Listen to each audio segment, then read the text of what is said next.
Bienvenidos al primer foro que organiza el Frente Cívico Nacional para hablar sobre la sobrerepresentación. En esta ocasión tenemos al doctor José Antonio Crespo y en unos minutos se va a incorporar con nosotros Alfredo Figueroa.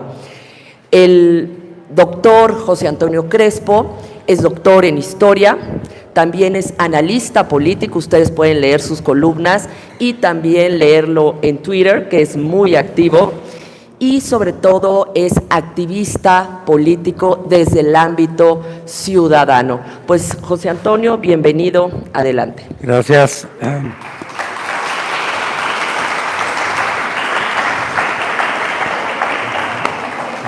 Muchas gracias por la invitación y para platicar de estos temas que ahorita son vitales, porque depende de lo que ocurra con cómo reparten a los diputados de representación proporcional, pues puede ser un cambio cualitativo.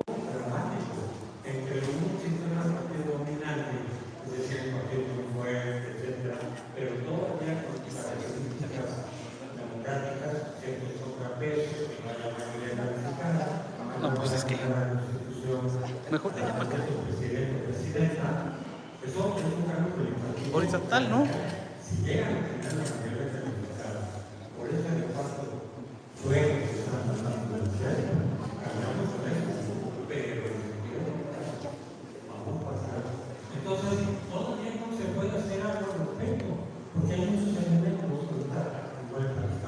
Hay varios elementos que se pueden presentar tanto al INE como al tribunal para que digan, oigan, apéguense a lo que decía la ley de la reforma del 96, ¿no? El espíritu, y eso se ha dicho varias veces, es que ninguna fuerza pueda tener la mayoría calificada. Desde el 93 ya decía, máximo por fuerza política, claro, decía partido político, es 300, o sea, 60%.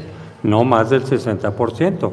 La idea era justamente eso. ¿Por qué? Porque cuando una fuerza política, ya sea partido o coalición, tiene la mayoría calificada, eso ya no es democracia.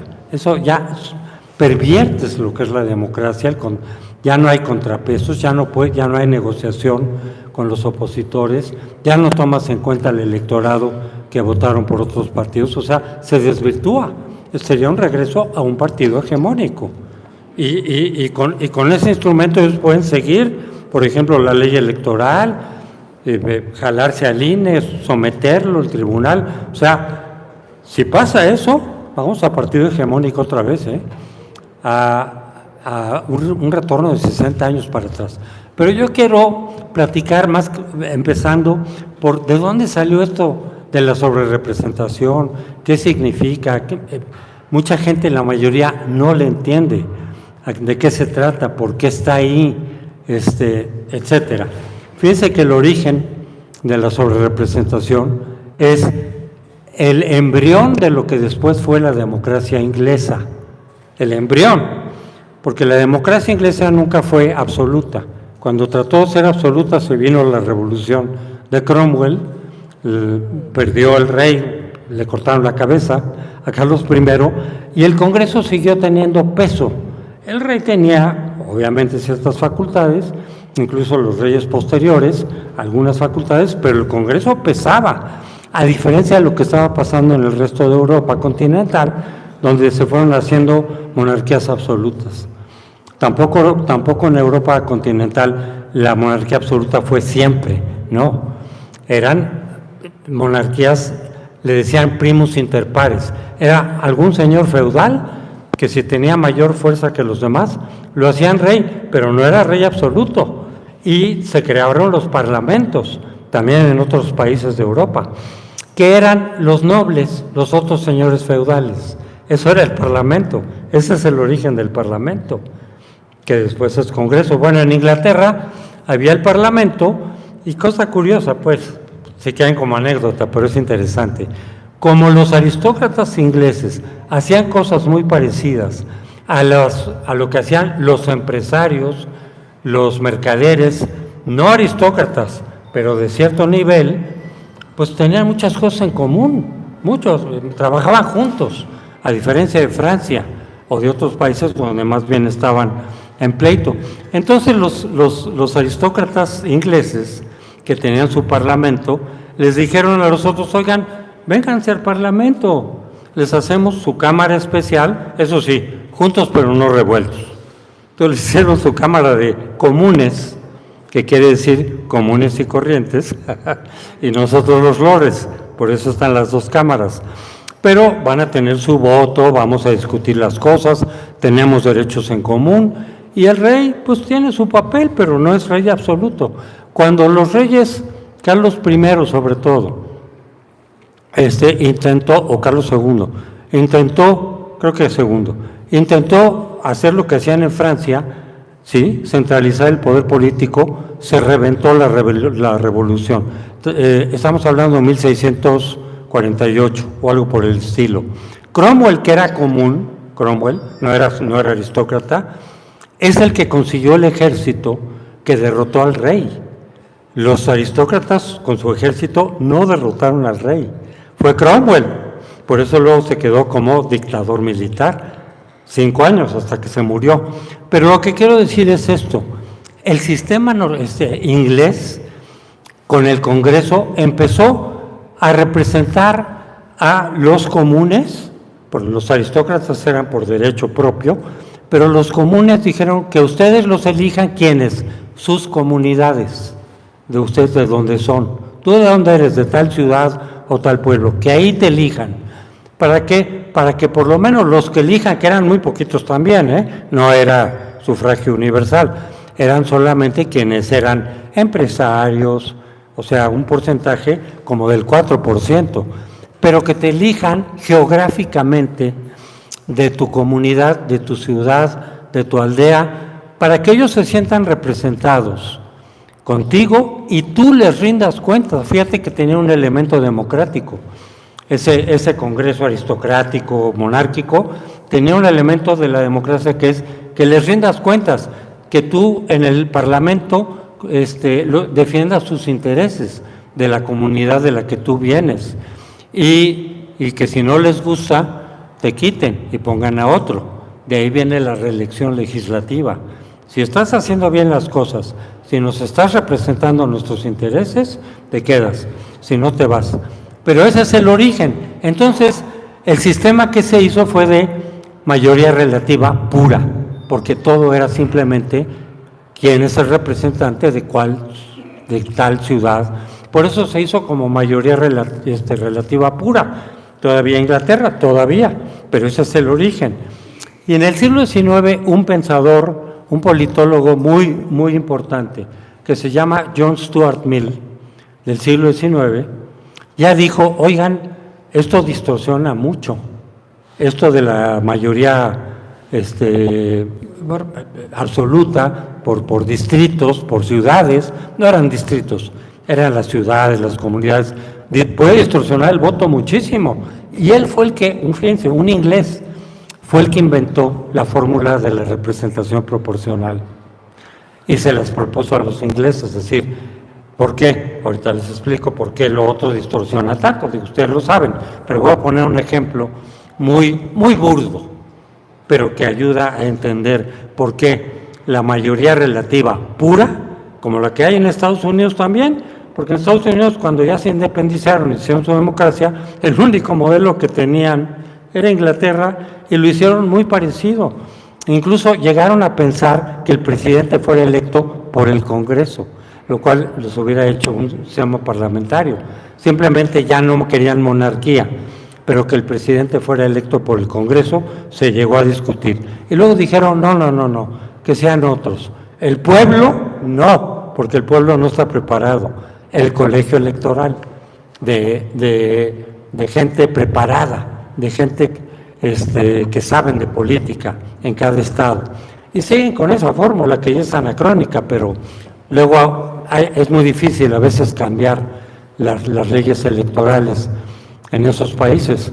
Pero bueno, el caso es que con la fórmula de mayoría relativa pura, les voy a poner el ejemplo extremo para que vean hasta dónde puede llegar. Imagínense un país con 100 distritos, 100, y 2 partidos, partido A y partido B.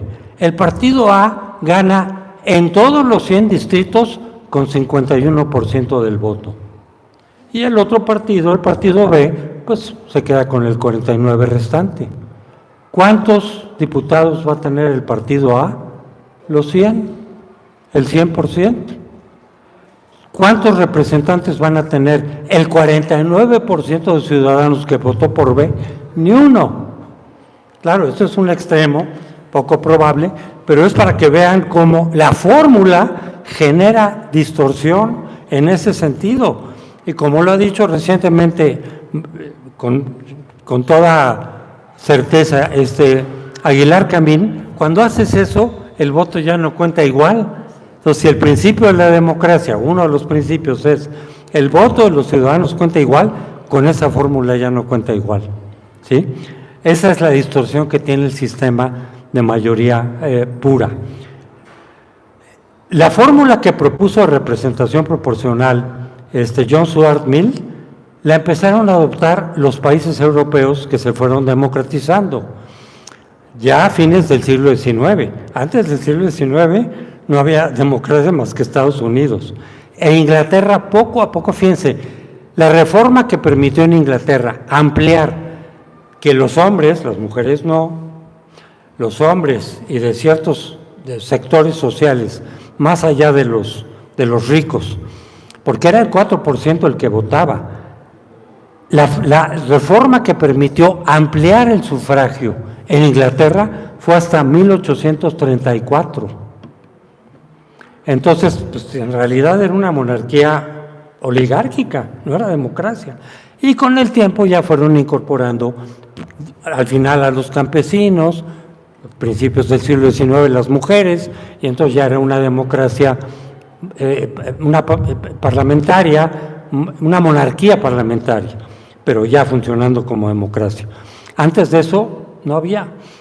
Los países que se empezaron a democratizar, Francia intentó democracia con la revolución, y en medio de una revolución es imposible una democracia. Y nosotros lo vivimos con Madero, ¿no? Ya cuando hay una revolución, olvídate de la democracia hasta dentro de mucho tiempo.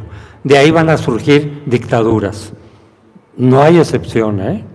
Entonces, la de Francia fue un intento, acaba con una dictadura militar de Napoleón, luego otra vez las monarquías, luego otra vez Bonaparte, Luis Napoleón Bonaparte como emperador, y hasta después de Luis Napoleón Bonaparte, en 70, ya volvieron a intentar una democracia y ya se fue configurando como democracia parlamentaria, pero hasta el final del siglo XIX. Entonces, antes de eso no había. Las democracias que se fueron creando en Europa, ¿sí?, los países finlandeses, a principios del siglo XX, prácticamente todos adoptaron el sistema de representación proporcional. Ya sea con circunscripciones o a nivel nacional, y lo que te permite eso es la representación más exacta. Un partido tiene 40% de votos, 40% de diputados, 15% de votos, 15% de diputados. Esa es la representación perfecta que te permite la representación proporcional. Bueno, así se fueron por allá, y en América Latina, como cuando tuvimos independencia no había otra democracia que Estados Unidos, nos fuimos con el sistema norteamericano, ¿sí? Nosotros tuvimos, como ustedes saben, sistema de mayoría relativa hasta el 60. En 64 metieron los diputados de partido que eran como embriones de los plurinominales. No eran exactamente, pero eran como darle algo a la oposición, hasta 20 diputados, independientemente de que no hubieran ganado ninguna mayoría. Y sí, la oposición ganaba algunas mayorías. Por ejemplo, en 58 el PAN ganó 6, ¿no? Era simbólico. Bueno, con la de Reyes Heroles, 100 diputados de representación proporcional, solo para la oposición. Con la de 87 de la Madrid, 200 de representación proporcional, pero ya se incorporaba el PRI, porque el PRI va de bajada. Y entonces ahí es donde surge la cláusula de gobernabilidad, que dice Si el PRI con sus mayorías no logra la mayoría absoluta, se le dan los diputados que hagan falta para tener por lo menos 251 diputados de 500. Eso es lo que dice la cláusula de gobernabilidad. El único límite que ponía era que tenía que tener 35% del voto para arriba, y entonces se aplicaba la cláusula de gobernabilidad. Pero aún así era injusto. Entonces le volvieron a cambiar la fórmula en 90 y le hicieron peor, porque entonces dijeron que es la fórmula actual. Primero los diputados de mayoría, los que cada partido haya conseguido, y luego los 200 de representación proporcional se distribuyen según los votos que obtuvieron.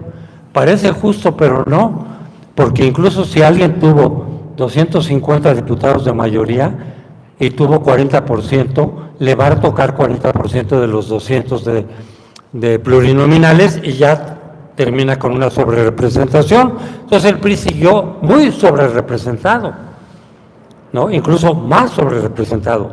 Y en 93 se mete una cláusula, en 93 antes de la elección, de que ningún partido, pero luego ya se entendió después, que ninguna fuerza puede tener más de 300, o sea, no puedes tener mayoría calificada, hasta 300 son 60%.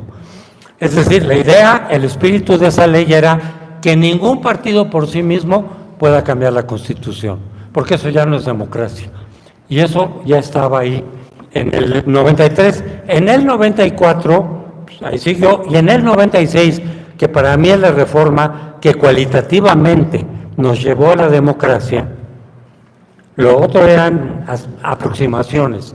La del 96 de Zedillo, ya al IFE lo hizo autónomo, etcétera, todo lo que ustedes saben, pero no lograron. Yo participé porque me invitaron a esa reforma como asesor, me invitó Santiago Krill, y yo les decía, insistan en que quiten toda la sobrerepresentación, insistan. Pero el PRI no se dejó, el PRI se dio mucho, hay que decirlo, pero dijo, ok, hasta el 8% de sobrerepresentación.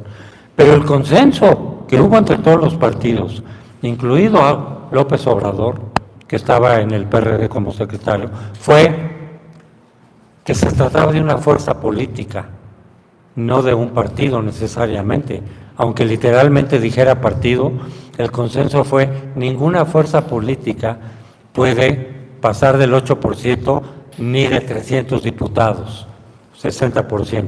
Bueno, así se fue haciendo y ahora resulta, desde el 2018, que no, que es por partido, porque cambió la relación entre partidos en las coaliciones para saber cuántos votos tenía cada partido y saber si podía tener el registro del 3% o no, porque en coaliciones se repartían un despapalle. El Verde llegaba a tener como si hubiera ganado 30% del voto, ¿no? Cuando no ha pasado del 6 o 7%.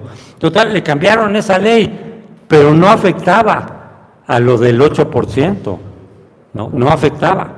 Por eso, cuando el PRI en varias ocasiones intentó utilizar literalmente la ley del 96 para que en su coalición cada partido tuviera hasta 8% y por lo tanto tener más, se fue a la Corte. Y hay varios expedientes de la Corte, varios decretos de la Corte, donde dice, no, el espíritu es que cualquier fuerza política sea 8%. Lo dice literalmente y se hizo jurisprudencia, porque fueron varias. Tenemos la última de 98, que el dictamen lo hizo Olga Sánchez Cordero. ¿Y quién la solicitó esa? ¿Quién solicitó ese litigio? Porque el PRI se quería quedar con más de del 8%. López Obrador. O sea, López Obrador estaba defendiendo el espíritu de la ley del 96, de 8%, y se la concedieron por unanimidad. Y quien lo hizo fue Olga Sánchez Cordero, y habían 2 o 3 ministros por ahí que después se fueron a Morena. O sea, es absurdo que ahorita quieran cambiarle exactamente al revés. Bueno, no absurdo. Hay un principio de política general en el que yo insisto, que es casi como ley. a lo mejor con alguna excepción por ahí, pero lo que te conviene como oposición, que casi siempre es democracia, equidad electoral, apertura, libertad de expresión, cuando estás en el poder ya no te conviene. Entonces le quieres cerrar si puedes. Que por cierto, esa es la directriz del Foro de Sao Paulo, al que pertenece Morena y al que pertenece Maduro, que espero que ya acabe. Pero el Foro de Sao Paulo lo que te dice es, como las revoluciones ya son muy difíciles de conseguir, entonces usa las democracias que se están dando en toda América Latina, llega al poder y en la medida de tus posibilidades empieza a cortar la democracia. Y tienes que controlar al órgano electoral y tienes que controlar la Suprema Corte, el Ejército y todo, que no haya contrapesos, porque lo que está, la inspiración de ese foro sigue siendo marxista. Lo hizo Fidel Castro con Lula, que afortunadamente Lula de pronto da chispazos de democracia, como ahorita. Pero por lo que dice el Foro de Sao Paulo, sus documentos es, hay que concentrar el poder, como la dictadura del proletariado, para poder transformar social y económicamente en casi una utopía al país correspondiente, como pensaba el marxismo, pensaba en una utopía, pero primero había que concentrar el poder porque la democracia burguesa le sirve a las élites, no al pueblo, a las élites, y usan sus instrumentos para impedir el cambio. Fíjense que en el Foro de Sao Paulo siguen diciendo democracia burguesa, para que vean. Pero bueno, el caso es que desde antes de 2018 yo dije, López Obrador va por ahí, apenas llegue al poder, si llega, bueno, porque esto lo pienso desde el 2006, cuando ya conocí un poco más a López Obrador. Tengo que decir que nunca voté por López Obrador, porque desde el principio me dio desconfianza. Sí votaba por el PRD, voté muchas veces por el PRD y antes por el PMS. Me siento más de izquierda, pero moderada, socialdemocracia, no la izquierda populista, etcétera. Entonces, pero con López Obrador siempre me dio desconfianza, nunca voté por él. Entonces, ya antes de 2018 dije, va a ir por ese camino, seguro, porque él está convencido de eso. Eso más su pasado priista, pre-neoliberal, ¿no? Pues lo van a hacer que trate de usar el poder en la medida de lo posible para ir concentrando el poder, que es lo que ha hecho este sexenio. Pero consiguió el suficiente poder para hacer una elección de Estado que le dé la fuerza que ahorita puede tener y entonces volvernos a convertir en un partido hegemónico. Ya voy a terminar. Simplemente digo, lo que tenemos que hacer es llevar, ya se lo platiqué a Guadalupe, se lo platiqué a otros, creo que tenemos que llevar los documentos, o sea, las sentencias de la Corte con la interpretación de que no es el 8% por partido, sino por fuerza política. Ese es el espíritu de la ley. Y en los dictámenes dice, hay que irse por el espíritu, no por la letra. Lo dice tal cual, literalmente. Entonces hay que llevárselo a la Corte para decirle, bueno, primero al INE, y luego a la Corte para decirle, oigan, están pasando por encima de lo que ya se ha dicho la Corte, que tiene mayor jerarquía que ustedes.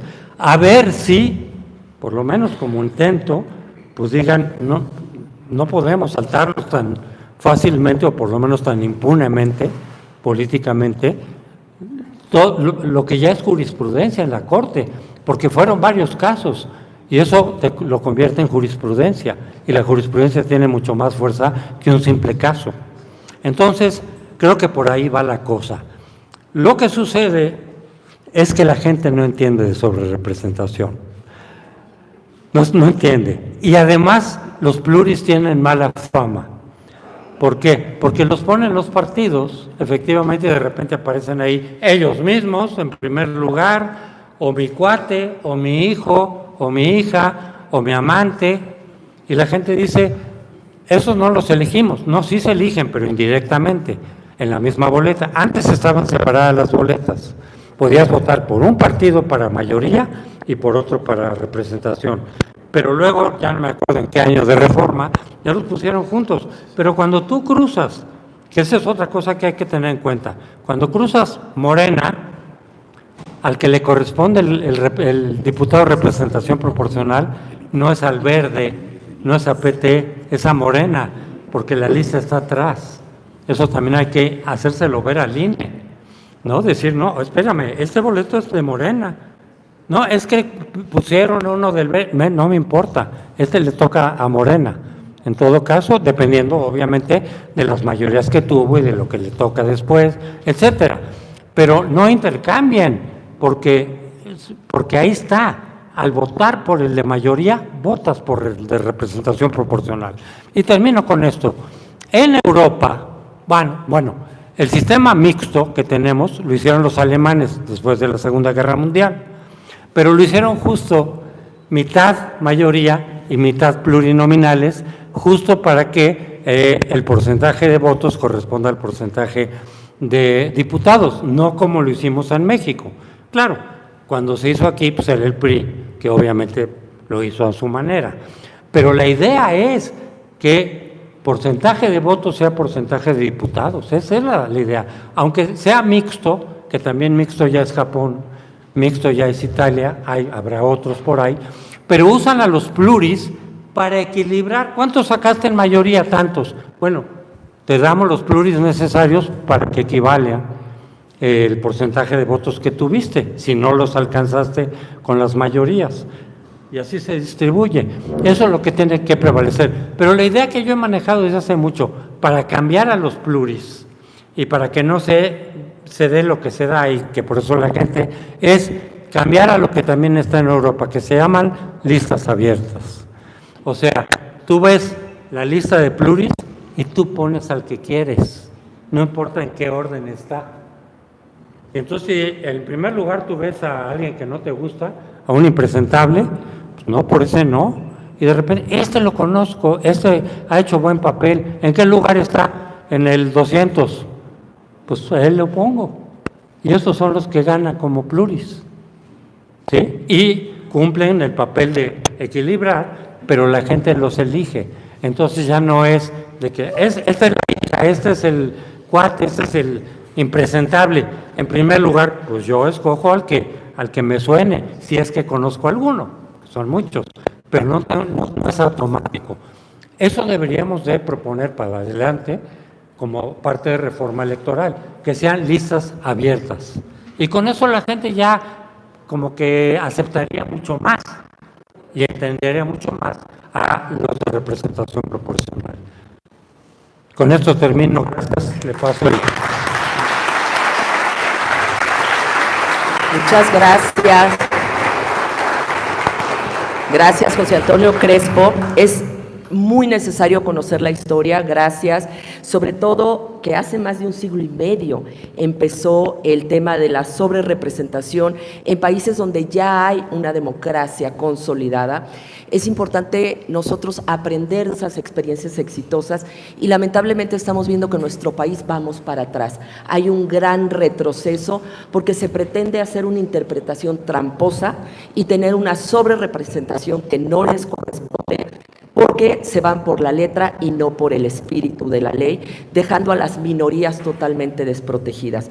Muchísimas gracias, José Antonio. Y ahora ya está con nosotros Alfredo Figueroa. Él es profesor de la UNAM, ex consejero del IFE y editorialista de Sociales. Bienvenido, Alfredo Figueroa.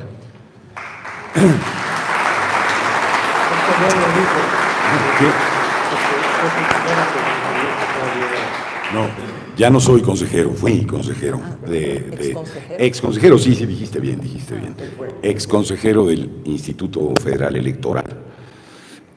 Bueno, pues buenos días y qué gusto estar con todas y todos ustedes. Agradezco a los organizadores que hoy fueron referidos en la mañanera como unos hipócritas. Hoy doña Luisa María, alcalde, les dijo que eran unos hipócritas. Yo cuando venía para acá me sentía un poco preocupado, dije voy a hablar con puros hipócritas el día de hoy. Eh, bueno, vamos a hablar de hipocresía un poco, ¿no? A ver si podemos situar a quien le toca mejor el adjetivo de la hipocresía. Pude en el tráfico corriendo para llegar, les ofrezco una disculpa por llegar tarde, tenía un compromiso previo. Venía escuchando a José Antonio y vi que hizo un recuento más o menos amplio del surgimiento de los plurinominales. No hablaré más de ello. Creo que hay que intentar colocarnos un poco en la historia reciente de este tema, para tratar de ubicar cuál es y tratar de explicar en qué consiste la sobrerepresentación en México. Ya se ha entendido con claridad que cuando hablamos de representación plurinominal, lo que hacemos es dar garantías a que el voto, esencialmente de las minorías, y tiene derecho a que se represente, a que tenga un representante en la única cámara que tenemos, en el caso mexicano, por el modelo que tenemos, que representa auténticamente al soberano. México, la Cámara de Diputados y Diputadas, representa al soberano porque la otra cámara que tenemos, la del Senado, representa el pacto entre estados. Por eso tenemos que lugares tan pequeñitos como Colima, o como Tlaxcala, o como Nayarit, tienen 3 senadores, además de uno pluri que hay para todo el país. Y el Estado de México tiene 3 senadores, o la Ciudad de México, ¿no? Porque ahí no hay una representación con relación a la proporción de personas que viven en un determinado territorio, sino lo que ahí, digamos, se vota es el pacto por el cual nos llamamos Estados Unidos mexicanos. Bueno, quito al Senado de la ecuación, además porque en el Senado no se da el fenómeno, digamos, de sobrerepresentación, se da en la Cámara de las Diputadas y los Diputados.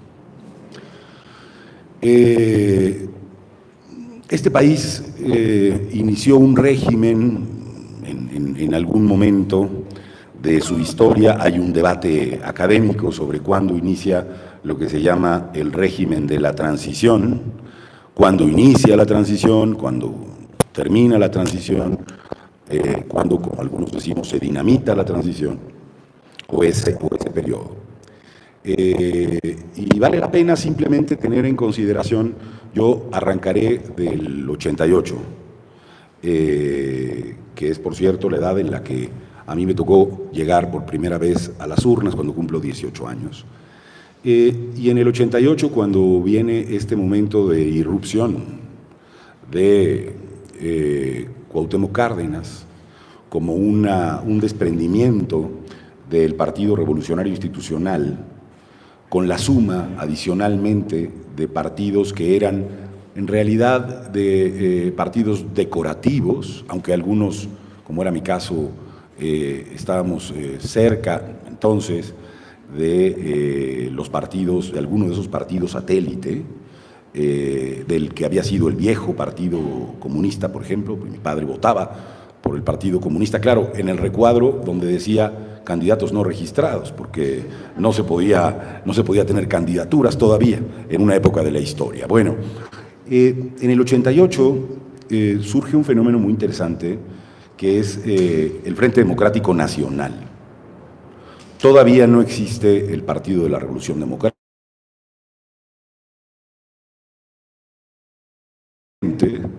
El sistema no tenía previsto que todos esos partiditos, que muchos eran satélites del PRI, el PARM y otros, ¿no?, se coaligaran para ir en contra del PRI, hicieran un frente. Y fue razonablemente sencillo hacer ese frente entonces. Entonces, en ese primer gran historia que ustedes conocen, como el fraude del 88 y todo aquello, cuando empiezan a ocurrir fenómenos tan interesantes como que en la Cámara de Diputados alguien se levantara como fue el Chale a gritarle al presidente de la República y esto apareciera en televisión, aquello era fascinante. Es un mundo difícil de explicar hoy, pero se había profanado no solamente, digamos, interpelando al presidente de la República, se había profanado algo, digamos, en un recinto más grave aquello, se profanó en la televisión nacional. ¿Quién chingado se podría meter con el presidente en la televisión en aquella época? Nadie. Y entonces se vieron los gritos y volaban boletas sobre el fraude electoral. ¿Qué detectó rápidamente el PRI? Partido que representa en muchos sentidos el autoritarismo del viejo régimen mexicano. Detectó que no había que hacer fácil eso de que los partidos hicieran coaliciones, hicieran alianzas. Había que dificultar todo lo posible hacer alianzas porque se podían juntar los chiquitos y ganarle al grande, que era entonces un partido, como bien decía José Antonio, partido hegemónico de Estado. ¿Qué son los partidos hegemónicos? En los partidos, cuando hay un partido hegemónico, el sistema es no competitivo, no hay competencia política. Y los otros partidos existen ahí como una forma de legitimación de este partido. Hay que reflexionar si estamos ahí hoy, otra vez, de regreso. Esto hay que reflexionarlo. Lo dejo como un apunte. Bueno, sigo con la historia, rápida. Y digo, el PRI se da cuenta de aquello y dice, vamos a intentar que no haya fácil coaliciones. Por eso nunca en México se acepta la segunda vuelta. Porque el principal opositor a la segunda vuelta fue el Partido Revolucionario Institucional. Porque se podían juntar y ganarme. Bueno, vienen un conjunto de reformas, pero ya les digo que las coaliciones quedaron ahí. Como muchos saben, hubo un conjunto de luchas, nace el IFE en 1990, el IFE, hasta donde yo recuerdo, y va a ser hasta 1997, con la reforma de 96, que el IFE se vuelve un organismo autónomo, constitucionalmente autónomo, se va a la Secretaría de Gobernación, etc. En aquella reforma, como se ha explicado mucho, esa es la reforma, la última reforma al artículo que hoy discutimos, que es el artículo 54 de la Constitución. ¿Y qué puso esa reforma? Acuérdense que había una preocupación porque se hicieran coaliciones, incluso en esa reforma. Bueno, lo que hace esta reforma es darle un tratamiento, entonces, en la ley, del mismo tipo a los partidos que a las coaliciones o a las alianzas. Unas alianzas que eran muy difíciles de formularse y de lograrse. ¿Cómo era nuestra boleta? Aquí hay gentes de distintas edades, sobre todo gentes que recordará la boleta desde el 97 hasta el 2006. Cuando uno recibía la boleta, en el recuadro de la boleta, encontraba, cuando había una alianza, pues en chiquito, los partidos políticos que formaban esa alianza, es decir, en el recuadro, tú podías ver, en realidad, creo que era coalición, la del PRD entonces era PRD, Convergencia entonces y PT, ¿no? En la elección de 2006, vamos a poner, ¿no? Y tenías, y en la de Fox era el Verde y el PAN. Creo que Fox salía hasta con una B, ¿no? Había un pleitazo de cómo podía aparecer Fox en la boleta y no, tal. ¿Se acuerdan? Así era el recuadro. Bueno, pero la vida siguió y vinieron otras reformas, algunas luchando para que las coaliciones no fuesen tan difíciles de formularse, para que hubiera coaliciones más sencillas de llevarse a cabo. Y entonces en el 2007, se reforma la Constitución y se hace la ley en el 2008, que es cuando a mí me toca llegar a ser consejero electoral, por cierto. Y lo que ocurre es que decimos, esta boleta que están viendo aquí, ya no va a tener los emblemas pegaditos de cada partido en un solo recuadro. Los vamos a dividir. Y había muy buenas razones para dividirlos. Y vamos a hacer un sistema de coaliciones que tenga 2 o 3 tipos, la total, la parcial, etc. Entonces, lo que cambia de esa boleta de donde nosotros sufragamos es que a partir del 2009, que es la primera elección con esta boleta, 2009, tú marcas el recuadro que tú quieras, ¿de acuerdo?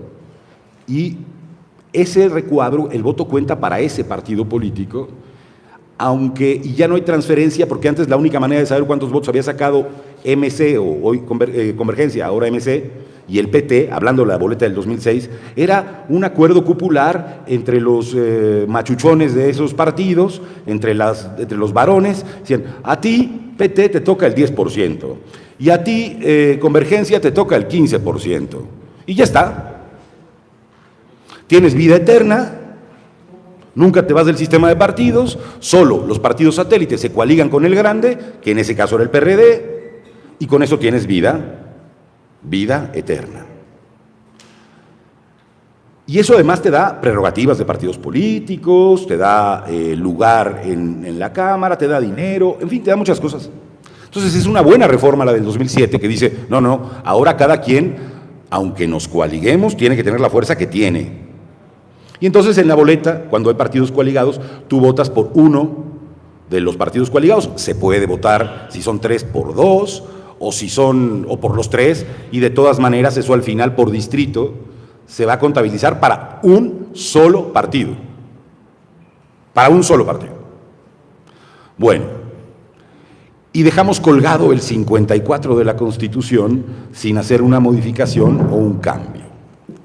Y entonces ahora, lo que tú tenías antes de esa boleta es, cada partido presenta, en México hay 5 circunscripciones que agrupan a estados de la República y a distritos electorales.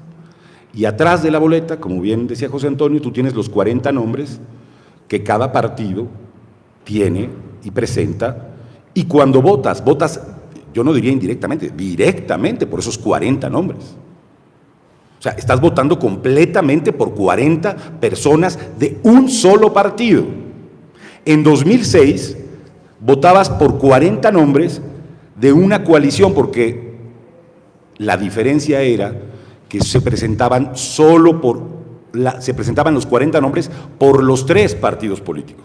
Es decir, decía, por ejemplo, la de 2006, decía la lista pluri de esta circunscripción que es la 4ª.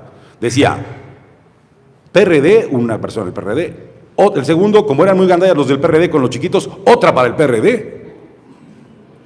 Y luego decían, ahora una para el PT, y ahora ya en la 4ª le vamos a dar una a Convergencia. Así era la lista.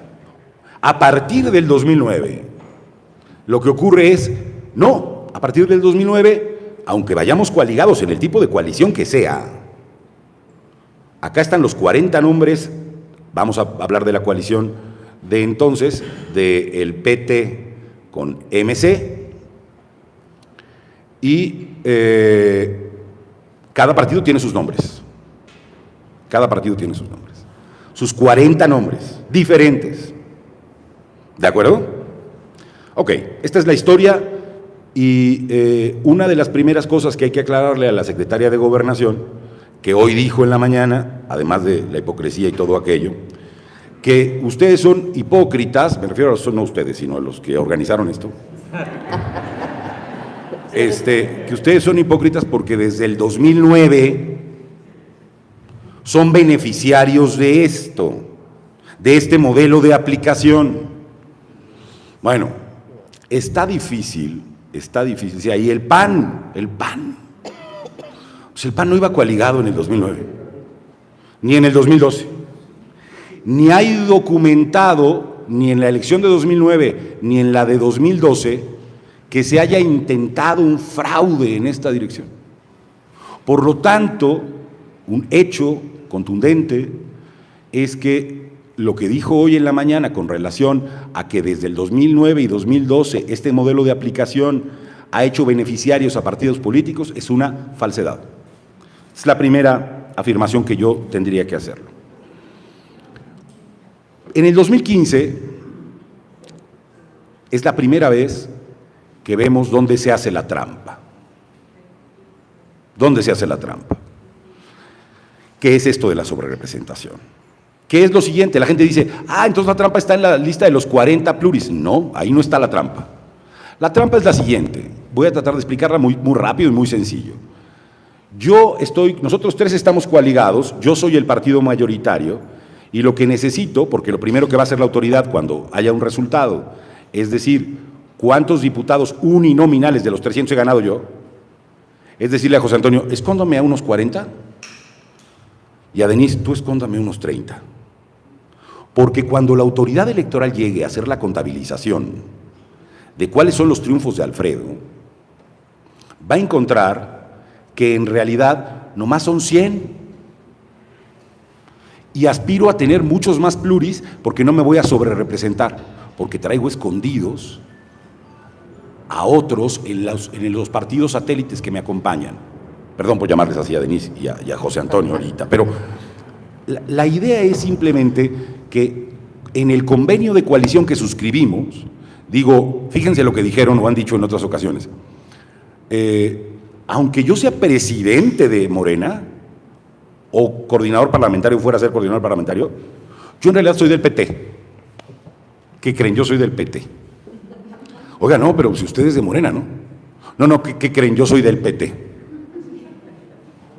¿Cómo? Pues porque así lo puse en mi convenio.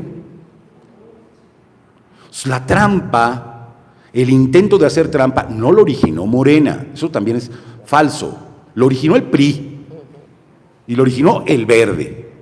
Esos son los dos partidos que descubrieron este fenómeno y descubrieron la manera de hacer esta trampa. Claro, fue una trampa de 4 o 5, ¿no? Legisladores. Pero una consejera documentó esto. Su nombre es Pamela San Martín. Ya era consejera electoral y dijo, no señores, así no puede hacerse. Y fíjense qué chistoso, a propósito de la hipocresía, otra vez es el eje de la hipocresía de esta reunión. El representante del PRD, que era Pablo Gómez Álvarez, presentó una denuncia contra este fraude a la Constitución y a la ley. Y el representante del partido emergente, que había nacido Morena en 2015, era Horacio Duarte, presentó una arenga y una denuncia contra esto ante el Tribunal Electoral del Poder Judicial de la Federación. 2015, Pablo Gómez, creo que también el PAN, pero déjame recordar a Pablo, que hoy me regresaré a Pablo, y Horacio arengaron contra esta fraude a la Constitución. Claro, la autoridad electoral, Pamela perdió la votación en el Consejo General y el Tribunal Electoral del Poder Judicial de la Federación dijo, no, ahí no hay ningún problema. Claro que había correas de transmisión. Esos poquitos votos, diputados que había ganado el PRI y el Verde, le permitían mayoría simple al Verde y al PRD, al Verde y al PRI en la Cámara de Diputados. No calificada, simple. O sea, eran pocos, pero eran importantes, muy importantes. ¿No? Y esto nos va explicando una cosa, cómo ese régimen de la transición que empezó a construirse con reformas, sus propias oligarquías, su propio estatus empezó a dinamitarlo, a romperlo, a acabar con él. Fueron sus propios productores los que también han ido en contra, no solo López Obrador. López Obrador es una explicación con relación a personajes que fueron dinamitando el proceso político de construcción democrática en México. Bueno, pasó. ¿Y qué creen? Que habría que comentarle entonces a la secretaria. ¿Dónde está la hipocresía? ¿Dónde está la hipocresía? El partido que usted fundó en 2015, el partido que usted fundó, es el partido que denunció la sobrerepresentación en 2015. ¿Dónde está y de qué lado está la hipocresía? Cuando hoy son beneficiarios de ese sistema contrario a la Constitución, fraudulento de la Constitución. Y voy a más, en el 2018, que propusieron la transformación, ¿qué creen que pasó? Pablo Gómez Álvarez era beneficiario de este mismo sistema por sobrerepresentación porque no venía de Morena. O sea, resulta que era de cualquier otro partido, pero no de Morena. Y vuelvo a preguntar, ¿dónde está la hipocresía? Porque lo que hoy es el argumento central que yo escucho en el gobierno, es decir, pero es que ustedes fueron beneficiarios de esto. Ya he dicho quiénes, el PRI y el Verde. ¿En qué proporción? También le he dicho. Pero parece que decir, como dicen en un montón de argumentos, pero ¿por qué nos critican a nosotros? Si ustedes también lo hicieron. Algo tendríamos que reflexionar con eso, ¿no? Oigan, ustedes llegaron al poder diciendo que era la transformación. Tienen que tener, cambien la palabra.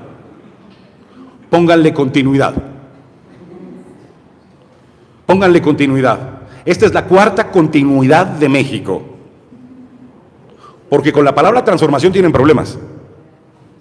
Porque lo que hacen es comportarse de manera similar al régimen que vinieron a plantear que modificarían.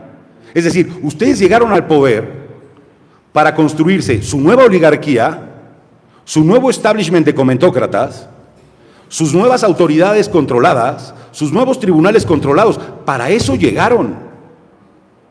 No son distintos. Se parecen mucho en otro tiempo a lo que fue el partido hegemónico de Estado. No son iguales. Hay muchas diferencias. Aquel partido hegemónico no tenía dueño, este sí. Y hay cosas que analizar. Pero, ojo, se construye entonces una gran hipocresía en el 2018. Y les voy a decir más, en el 2018 habíamos 3, 4 diciendo esto es un abuso, es un fraude a la Constitución, no, está muy mal. Incluso a mí me tocó redactar algunas cosas para llevarlas al Tribunal Electoral. Y el INE, entonces ya, dijo, se queda como está, es el modo de aplicación. Sí, ese INE del 2010.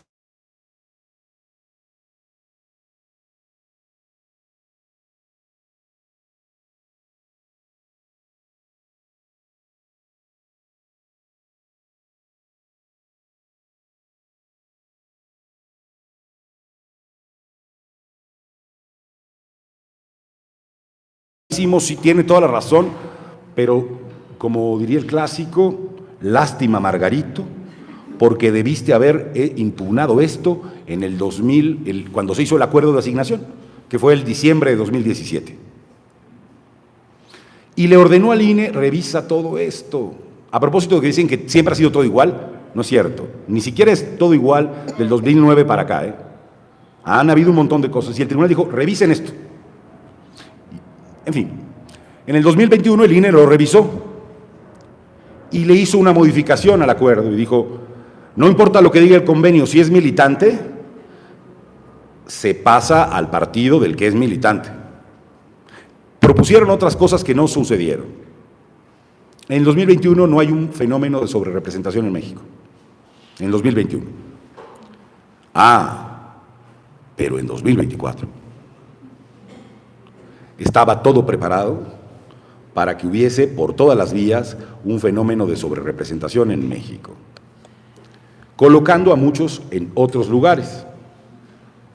Bueno, en el 2023, me parece que el 7 de diciembre de 2023, se aprobó el acuerdo de asignación que se va a aplicar a más tardar el 24 de agosto de este año. Y en ese acuerdo, hay varios secretos y cosas interesantes. La primera es que se impugnó ese acuerdo en diciembre.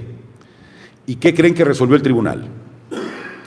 Dijo, ese tribunal que se acuerdan que había dicho en el 18, lástima Margarito, debiste haberlo hecho dice en el 2023, lástima Margarito, no puedes impugnarlo ahorita porque es un hecho futuro de realización incierta y ahora lo vas a tener que impugnar cuando se aplique.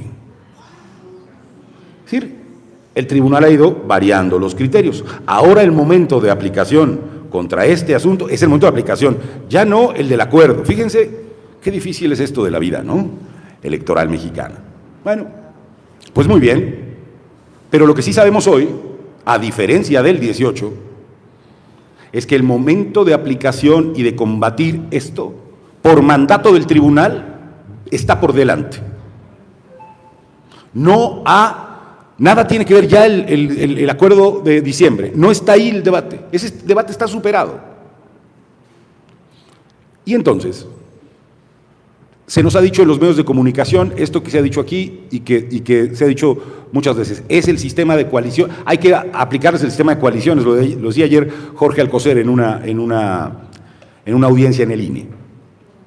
Bueno, quiero contarles algo rápido de eso. Esa es una forma, pero hay muchas más formas de combatir este abuso a la Constitución y a la ley. Y una de las formas, además de esto que se llama encontrar a los militantes que yo escondía ya, el otro problema es, y a los que no tienen militancia pero que son de Morena, ¿cómo le hago para encontrarlos? Que son un montón. A los otros escondidos que no tienen militancia. Bueno, una de las cosas que tenemos que reflexionar muy, muy importantemente es ¿quién votó por esas personas? ¿Quién votó por esas personas? En ese distrito, ¿quién ganó? ¿Qué partido ganó? Y dos, yo cuando voto por pluris, que son, ¿se acuerdan de lo que les conté? Son distintos a los del otro partido coaligado. Es decir, los pluris de Morena son distintos a los del PT y son distintos a los del Verde. Entonces, no, señora autoridad, usted no puede por convenio ir en contra de mi voluntad ciudadana. Yo he votado por el emblema de Morena y he votado por los pluris de Morena. Y ningún convenio puede hacer que me haga usted votar por los pluris del Verde o del PT. Pues si yo puse ahí mi marca. Y eso llevaría a una composición distinta del número de uninominales que son los vencedores de Morena. Primera parada, hoy Morena, dice la secretaria de Gobernación, cuarta, quinta, octava mentira, ha obtenido 161 triunfos uninominales. Esto es falso hasta para el modo de aplicación que hay hoy. En realidad, con el método de aplicación de hoy, Morena ha obtenido 182 triunfos uninominales, porque ya encontramos 17 en el Verde y 6 en el PT. Y ya encontramos que Morena tiene un par del Verde. Eso lleva a sumar de los 161 a 182. Entonces, y por lo tanto, para llegar a los pluris que le corresponden, ya le tocan menos. Eso ya va a pasar, porque está en el acuerdo. Ese acuerdo tiene otro secreto, por el cual hay que hablar con las autoridades electorales. Dejó un parrafito ahí perdido, se logró colocar en medio del debate. Eso pasa mucho en el Consejo General. Ponme este párrafo, bueno, tú ya vas a ganar, pero vamos a dejar este párrafo como una referencia. Dice ese párrafo, algo que aquí decía José Antonio, y que tiene que ver con esa jurisprudencia. Dice ese párrafo, dice, en cualquier caso aplicado esto, la autoridad electoral deberá procurar que exista la menor diferencia posible entre el porcentaje que obtiene, que no haya una desproporción desmesurada entre el porcentaje de votos que obtuvo y el número de curules que tiene. Señora y señores consejeros del Instituto Nacional Electoral, respetuosamente, tienen que explicarnos cómo van a aplicar este párrafo. Tienen que decirnos cómo van a explicar este párrafo. Porque las vías para ayudar a que se dé la auténtica representación proporcional no son solo las de regresar al modelo de 96 a 2006, de 97 a 2006. Hay otras vías para armonizar. Lo más importante no es que Morena tenga menos, lo más importante es que se represente auténticamente al pueblo de México. Este es el faro por el cual, a través del cual ir. Y el propio acuerdo del Instituto Nacional Electoral del 7 de diciembre de 2023 dejó ese párrafo que, por cierto, negoció entonces Ciro Murayama para que apareciera ahí. Bueno, Hay herramientas en el instrumento jurídico para que la autoridad explique cómo lo va a aplicar. Hay una autoridad, como es el tribunal, que ha dicho que hay un problema, que el problema no está resuelto, le pidió a la autoridad electoral que cambiara el acuerdo, y hay hoy una desproporción enorme y un intento sistemático y fraudulento de violentar la Constitución y de violentar la ley.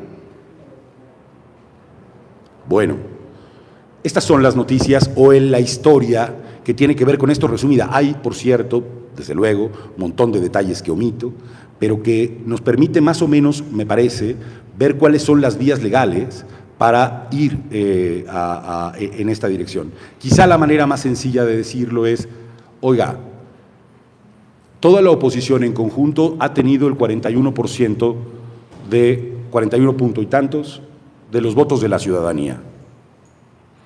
Y Morena y sus aliados han tenido el 54%. Hablo de la boleta de diputados. El 54 punto y tantos por ciento de los votos. 41 y 54.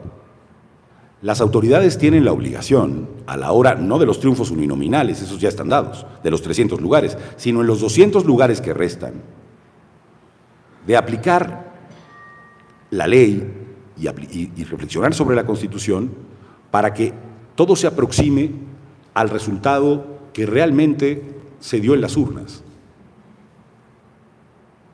Y pedir esto no es ser un hipócrita. Pedir esto es pedir que se respete la Constitución y que se respete la ley. Esos plurinominales que todos odian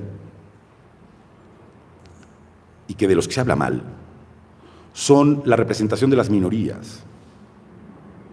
Y claro, para no decir partidos, decimos los pluris, pinches pluris. ¿Quién quiere a un pluri? Todos votamos por los pluris. Y sin esos pluris, es probable que no estaríamos ni siquiera pudiendo platicar hoy, aquí.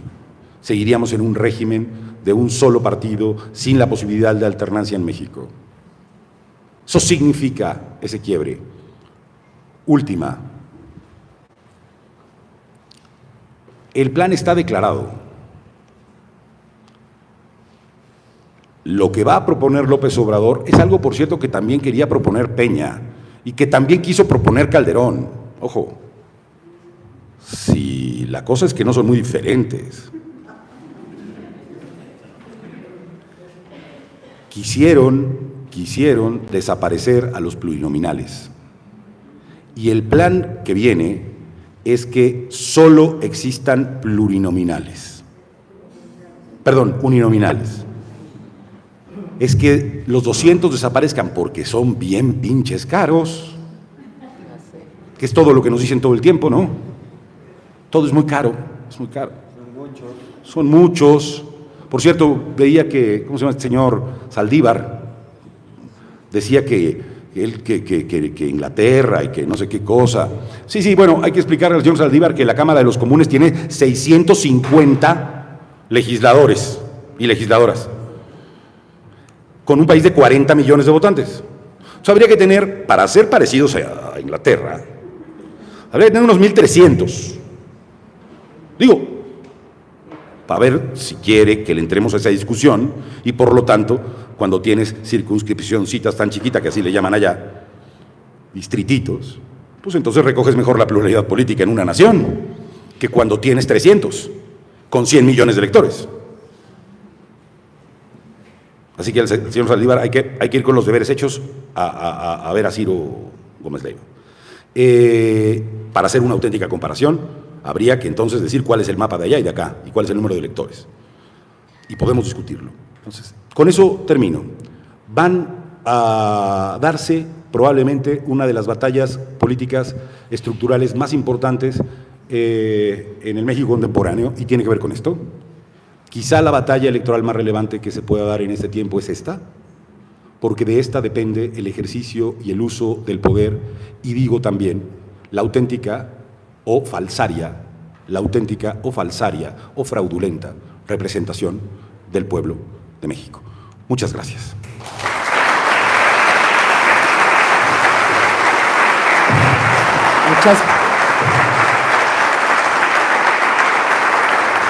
Muchas gracias, Alfredo. Gracias. Y voy a retomar la pregunta. ¿Dónde está la hipocresía? Y justamente toma relevancia el conocer cómo se fue transformando la conformación de nuestro órgano electoral y cómo fue siendo independiente del gobierno, y esto fue un sacrificio y un gran trabajo por parte de, no solo de la oposición, pero sobre todo de la ciudadanía. Muchos de esos cambios electorales fueron propuestos por el propio López Obrador, en donde hoy pretende, de forma mañosa, nuevamente utilizo esta palabra, para poder tener la facilidad de lograr esta sobrerepresentación y finalmente conseguir este partido hegemónico. Dime si me equivoco, el riesgo está en la interpretación subjetiva de la ley electoral por parte de los órganos electorales. Mira, yo creo que el riesgo está en… no es que sea una interpretación subjetiva, es que hagan una interpretación literal. Es decir, de este modelo de aplicación que llevaría a Morena a tener más legisladores de los que realmente le corresponden, es algo que ya se aplicó. No dicen una mentira cuando dicen, esto se aplicó así en las otras elecciones. Los precedentes de aplicación existen. Esto es verdad. Y enfrascarnos en eso es jugar a la lógica de mentir, y eso yo no lo tengo por costumbre. Lo que también es verdad es lo que he tratado de explicar rápidamente y decir, miren ustedes, sí es así, pero esto se ha ido combatiendo y el tribunal ha ido cambiando y la autoridad ha ido cambiando sus criterios y ha dejado algunos elementos que hoy permiten tener una discusión con relación a este tema en muchos horizontes.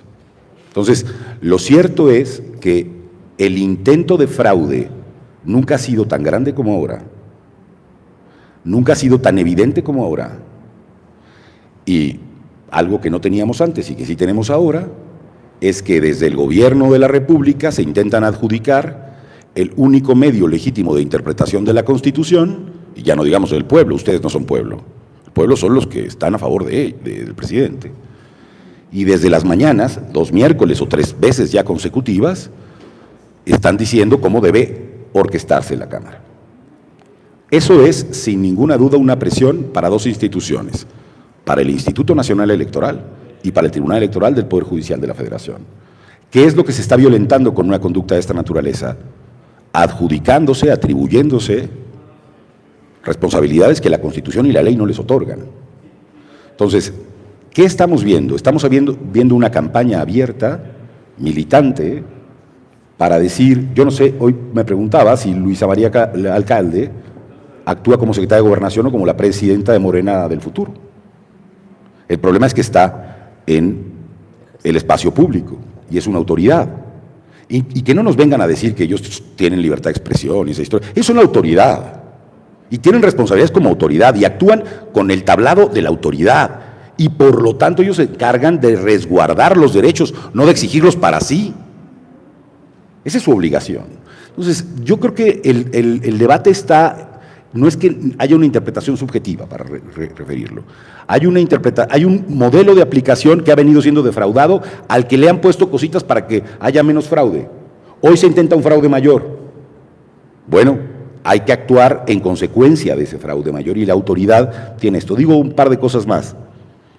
Yo no advierto, yo espero que dentro del Consejo General haya consejeras y consejeros valientes, que honren su propio acuerdo, que revisen su propio acuerdo y que digan, nos dejamos este párrafo frente a un intento de esa naturaleza y es la hora de aplicar este párrafo en fases del acuerdo. Es la hora.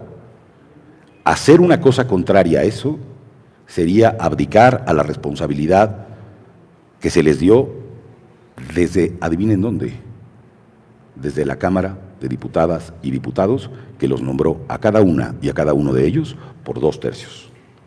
Muchas gracias, Alfredo. Y ahora pasamos a preguntas y respuestas. Les pedimos, por favor, quien quiera participar, que levante la mano. Allá atrás, también aquí adelante. Yo les quiero decir que está con nosotros Edmundo Jacobo, quien justamente fue secretario general del INE en la época de Lorenzo Córdoba. ¿Me pueden ayudar con los micrófonos, por favor, para pasar el micrófono aquí adelante? Aquí.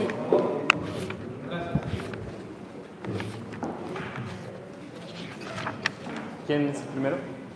Allá atrás.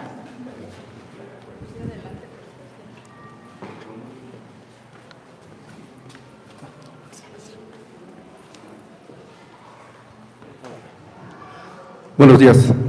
Miren, gracias por la atención, gracias por escucharme. Creo que estamos hablando de atacar un hecho futuro e incierto con la mentada sobre representación. Lo que dijo hoy en la mañana Ignacio Mier es bastante interesante y bastante importante. Él dijo que había 18 reformas pendientes que se iban a sacar el 1 de agosto. Y hoy estuve revisando la Gaceta y estuve revisando todo lo que presenta el Senado. Hay 484 iniciativas de ley que no se han resuelto en este periodo legislativo, de las cuales se le va a dar preferencia a esta, que es la de la reforma al Poder Judicial. Ahí traigo el panfleto, son más de 142 hojas en las que menciono un montón de barbaridades. Y esas tienen la particularidad de que no se han dictaminado. Entonces estamos hablando de un hecho que no se ha consumado, no se han dictaminado estas, ni en la Cámara de Origen, que es la de diputados, que van a dictaminarlo a partir de la 15, ni se regresará a la Cámara Revisora, que es la de senadores. Entonces el hecho no se ha consumado, solamente que se logre el dictamen, y lo tiene preparado Ignacio Mier exactamente, para presentar el dictamen el día 29, cuando ellos terminan su legislatura, dejarlo dictaminado, para que el día 1 entonces esta sobrerepresentación sí pueda atacar esta idea. Entonces, no se trata ahorita de la sobrerepresentación, estamos hablando de que tenemos que ver con los diputados y les aclarar que son 32 personas las que van a depender de hacer un dictamen en la Cámara de Diputados, que no está hecho todavía. Aquí traigo el panfleto, aquí traigo la fecha de ayer todavía lo tomé, fueron 489 iniciativas. Mario de Constanzo lo dijo antier cuando estaba con usted, doctora, que el problema que existía es que cuando no se dictaminan todas estas iniciativas de una legislatura, se van a la basura. Llega la nueva legislatura con nuevas propuestas, con nuevas iniciativas. Estos señores los mantuvieron en la congeladora durante todo febrero 8 se publicó en la Gaceta Parlamentaria esta propuesta, esta iniciativa que manda el señor presidente, y la dejaron conservada hasta el final, para que caigamos en este relajo de estar buscándole problemas al Tribunal Electoral, al Tribunal Judicial, a la Suprema Corte, cuando ellos son los que tienen ahorita en su mano el podernos fastidiar para toda la vida. Si dictaminan en la Cámara, como lo van a hacer, porque ellos tienen 15 Morena, más 3 el PT, más 3 Verde, contra los de la oposición, que solamente son 16, y uno del PRD. Entonces, la dictaminación va a ser en fax. Y en la Cámara de Senadores van a tener la misma. Esto debía tener un problema, según la técnica legislativa, más o menos 3 meses, lo van a hacer en fast track. Determina en la Cámara, ni siquiera lo van a leer, Si cualquiera de ustedes quiere ver el papel, son 142 hojas que dicen puras barbaridades, y no solamente la de la reforma al Poder Judicial, habla de la determinación del INE, su Instituto Nacional de quién sabe qué elecciones, ahí está el nombrecito raro. Entonces, sí creo que antes de un futuro incierto como es la sobrerepresentación, está más interesante ahorita que ataquemos a lo que van a hacer la Cámara de Diputados, que aún no se determina. El día 1 entran, van a sacar 18 iniciativas que tienen pendientes, y el día 15 van a revisar esta cosa. Tienen 15 días, lo que en un proceso legislativo no podría ser. Muchas gracias. ¿Les parecen 3? Aquí adelante, por favor. Van a ser 3 y luego... ¿Quién más? ¿Aquí adelante? ¿Quién? Aquí ella, por favor. ¿Quién sigue después de ella? Gracias, buenas tardes y bienvenidos, y muchísimas gracias pues por esta gran plática que nos han dado. Bien, corríjanme si estoy mal. Sé que acaban de ¿cómo se dice? Proponer al sexto del Tribunal Electoral, ¿sí? Magistrado del Tribunal Electoral, pero dicen que es muy allegada al ministro Saldívar. Sé que hay tres magistrados que pues ahí como que tienen conflicto de intereses, ¿eh? Entonces ahí se supone que ellos son los de la última palabra. ¿Qué va a suceder en este caso? Si no son equitativos, si no son imparciales, ¿qué va a suceder ahí? Porque si aquí se está jugando, pues, la democracia de México, ¿no? Eso es todo.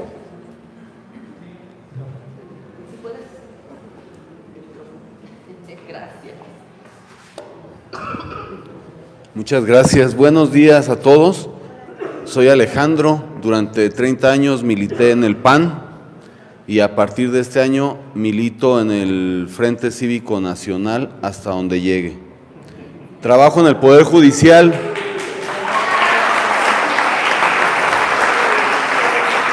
Trabajo en el Poder Judicial y la verdad estamos asustados, preocupados porque lo que viene para México, si pasa la reforma judicial, si tumban la carrera judicial y comenzamos a tener jueces y magistrados improvisados solamente por el voto popular, vamos a caer en un peligro grave para México porque los derechos humanos ya no habrá un juez que sea autónomo que los defienda. Me pregunto, hablaban ahorita de agosto, ya ha habido sentencias de la Corte, ya hay jurisprudencias, hemos visto el caso que le hacen los senadores a la Corte cuando obliga al Senado a nombrar a los consejeros del INAI, que también ya lo van a desaparecer. Sabemos que la Cámara de Senadores en una sentencia ejecutoriada no hace caso de la Corte. Quiero saber, para nosotros los mexicanos, ¿qué sigue? Es muy preocupante que llegue la sobrerepresentación y eso que dice el compañero que ya tienen dictaminado para nada más llegar a levantar la mano, eso es muy preocupante para México. Vivimos actualmente en un sistema democrático en el que si una autoridad viola mis derechos, si me emiten una orden de aprehensión ilegal, acudo al amparo y el juez federal me ampara y me tumban abajo la orden de aprehensión ilegal o un cateo o lo que sea.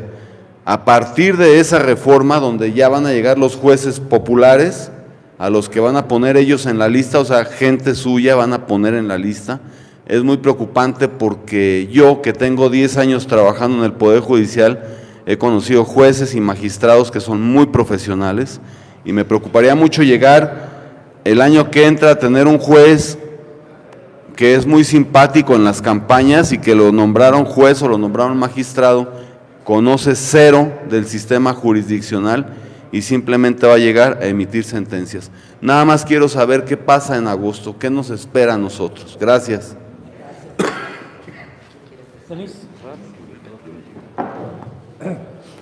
Me voy a la pregunta de si el tribunal puede hacer lo que sea. Si hay ciertos sesgos, se supone que la gente que conoce a los magistrados dicen, eran 3-2 y con la nueva pues ya son 4-2 y desde luego que pueden tomar decisiones que favorezcan a Morena.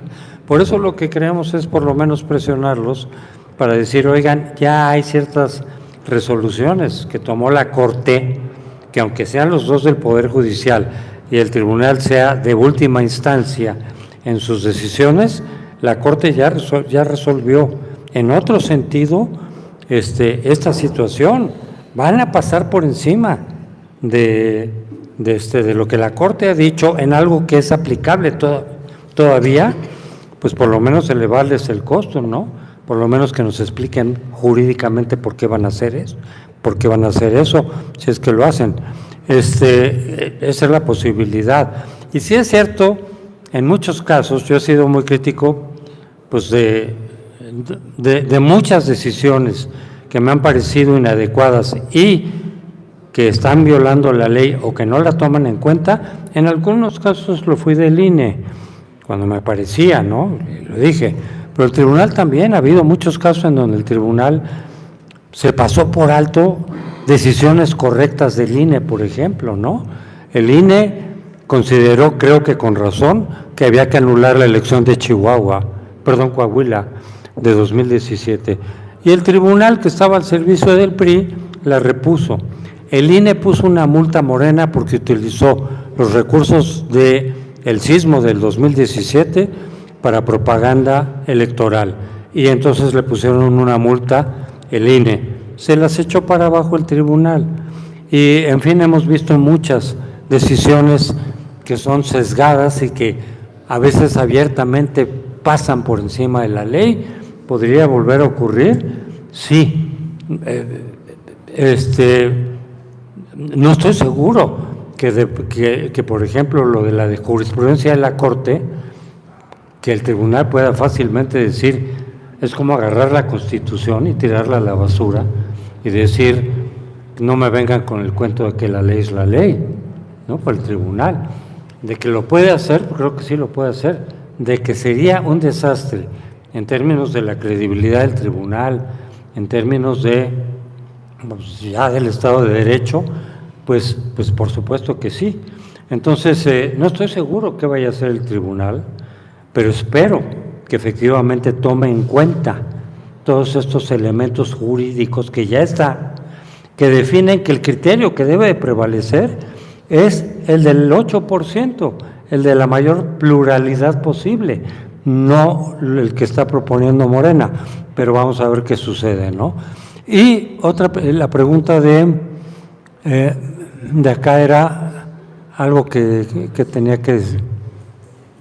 ¿Cuál era tu pregunta? Porque lo que va a pasar en agosto en el Poder Judicial.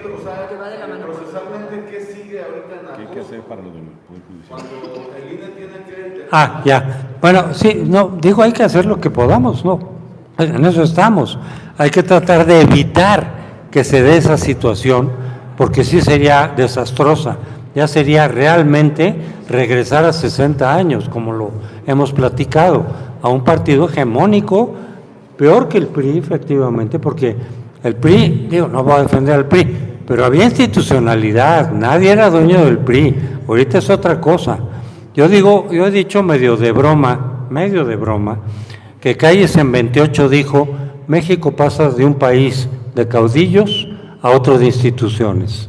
En 2018 pasamos de un país de instituciones a uno de caudillos, con todo lo que eso implica, es decir, desorden, arbitrariedad, etcétera. Entonces, yo no sé tampoco qué vaya a pasar. Si logran la mayoría calificada, pues es muy probable que sí pase la reforma judicial, y ahí lo más controvertido es esta cuestión de la elección de magistrados, jueces, ministros. No se ve la experiencia de Bolivia. Ha habido varios expertos de Bolivia que han venido a México, no sé si los han oído, los han entrevistado por aquí, por allá, que después de creo que 14 años que tienen esa ley allá, han dicho, resultó un desastre. Y efectivamente los ministros que fueron electos por esa vía, todos sometidos al Ejecutivo en turno. Y que el 75%, según las encuestas de los bolivianos, ya no quieren ese sistema. O sea, obviamente no se está viendo la experiencia de otro país. Ellos que apelan a experiencias de otros países para defender sus puntos de vista, de Bolivia no han hablado nada, ¿sí? Y ahí sí creo que el daño, que aparte del daño personal que le harían a toda la gente que está trabajando en el Poder Judicial, de una u otra manera, el daño que le hacen al país sería desastroso. Sí creo que esa reforma como tal, esa parte de la reforma, hay otras que dicen, es que no quieren ninguna reforma, no quieren que se cambie el Poder Judicial. No, sí, hay muchas cosas que creo que por supuesto que habría que cambiar, que se puede mejorar, siempre se puede mejorar, pero hay que saber cómo, hay que pensarlo, hay que discutirlo bien. Esa en particular obviamente no responde ni a que baje la corrupción, ni a que haya mejor justicia, ni a que sea más rápida. Son para mí dos motivos: venganza de López Obrador sobre la actual Corte y tener un mecanismo disfrazado de democracia para tener todo el control de la Corte. Si pasa esa reforma, en primer lugar quiere decir que ya tuvieron la mayoría calificada, lo cual espero que no ocurra, pero si ya tienen la mayoría calificada, entonces pasa la reforma judicial y entonces sí ya se acabó la democracia por quién sabe cuánto tiempo. Bueno, primero lo que decía el colega sobre la preocupación de los dictámenes, tiene razón en decirnos que es un momento, el de los dictámenes, importante en la Cámara de Diputadas y Diputados. En este momento creo que tiene razón en decir, hay que poner atención a eso, lo cual no hace que no se tenga que poner atención a esto. Es decir, son cosas de entidad diferente, pero ambas relevantes. Así que sí, de acuerdo, hay que poner atención al dictamen que se produce en 5 normas, creo, que son las que preocupan. Entre ellas, por cierto, no está la de la reforma electoral. No está pensado en el fast track la reforma electoral de esto que se llamará INEC. Entonces, eso creo que queda claro, pero de acuerdo con que hay que revisar cómo están haciendo para dictaminar en fast track, contra sus propios criterios, contra sus propias normas, esto, y tratar de buscar que los legisladores y legisladoras busquen interponer los recursos que estén a su alcance para que no exista incluso un proceso de dictaminación sin que considere otra vez, ojo, la pluralidad. Bueno, esto es por lo que hace a la primera pregunta. Las instituciones, en relación a lo segundo, independientemente de la llegada de Claudia Valle, que creo que es el nombre de la magistrada que viene de la Sala de Monterrey y que ha sido, digamos, el sexto pasajero, la sexta pasajera, de un órgano que no está conformado por las 7 personas que debería haber sido conformado. Como muchos salas regionales y como muchos otros tribunales y como muchas otras instituciones, el proyecto de destrucción y demolición institucional ha pasado por tener una estrategia dolosa, calculada, sistemática, de no nombrar y no completar los órganos que se tienen. Ahora me refiero a Claudia Sheinbaum, que la escuché en una conferencia de prensa el otro día, ya como ya una vez pasadas las elecciones, decir, imagínense, es que esto que dice, los dos son como, les gusta esa palabra, imagínense, ¿no? Imagínense quién propuso a los magistrados de la Sala Superior, dice, imagínense, la Corte. Perdón, eso dice la Constitución, que ocurra. Además es muy Imagínense que vamos a respetar la Constitución, imagínense. Y yo, doña Claudia, pues ¿quién quiere que los proponga? Imagínense quién, o díganos, para que no nos estemos imaginando, díganos usted quién. ¿Usted? Ya está. ¿Usted? ¿O quién? Imagínense. Ya ven que me gustan las palabras que dicen los políticos y las políticas, ¿no? Bueno, las instituciones de este país empezaron a devastar en la transición. Y los 3 principales responsables de eso se llaman el PRI, el PAN y el PRD. El PRD que incluía a López Obrador. Ellos y ellas y nosotras y nosotros como ciudadanía somos los principales responsables que esta descomposición, que no arrancó con López Obrador, de la que López Obrador es una respuesta a eso, es una respuesta a ese fenómeno, ocurra. Y se han venido desgastando y le hemos entregado instituciones a personas que son correas de transmisión de alguno de las oligarquías de los partidos. Se volvió una cultura eso. Y luego aparecen buenas y buenos, eso siempre ocurre como diría el maestro Weber, por suerte, pero no es la práctica. ¿Cómo está el tribunal hoy? Está muy mal. ¿Cómo está el INE hoy? Muy mal. Voy a decir algo que no es lo mejor del mundo, pero quisimos hacer un IFE, cuando hicimos el INE, quisimos hacer un IFE en todas las entidades del país y por eso hicimos un instituto nacional. Y terminamos teniendo un OPLE a nivel nacional. Buscábamos darle las garantías a los estados para que tuvieran la misma calidad democrática y hoy tenemos la calidad democrática del Estado de México de antes de la reforma, con órganos controlados, etcétera. Solo creo que hay dos caminos. Ciertamente el jurídico, que se va a llevar a cabo. ¿Quién está legitimado? Los partidos políticos, son ellos quienes van a interponer esa denuncia. ¿Qué le toca a la ciudadanía? Ejercer el máximo de presión posible. ¿Qué le toca a la ciudadanía? Salir a las calles, explicar, comentar, ir en ese ejercicio. Es un esfuerzo largo, puede que no tenga un resultado exitoso, puede que sí, pero sin un apoyo social no veo ninguna posibilidad de que haya una auténtica presión, porque la legitimidad ya no está en los partidos de oposición. La legitimidad está en la movilización que la sociedad haga para impulsar sus causas. Y eso es lo que va a frenar aquello. Esa es mi opinión en general. Y luego, ¿qué va a pasar en agosto? Bueno, pues en agosto en relación al tema procesal, es que si el INE no hace ninguna modificación en la asignación, o aunque la haga, se va a combatir. Hay 4 días para que se presenten las impugnaciones. Supongamos que es el 18, pues los partidos irán inconformes hasta el 22, hasta el 23, presentarán sus impugnaciones, y el tribunal tiene que resolver esto antes de que se conforme la Cámara. ¿Cuándo se conforma la Cámara? El 1 de septiembre. Parte de todo esto procesalmente es que todo se resuelve en prácticamente una semana. Por lo tanto, lo que se vayan a hacer, ya sé que han anunciado algunas cosas, tiene que ocurrir antes de esta. Lo primero que están haciendo, entiendo, es invitarnos a algunos que hemos estado en esa vida a mirándola o estudiándola, como José Antonio y yo, a platicar de qué es nuestra preocupación. Entonces, ese es el momento procesal.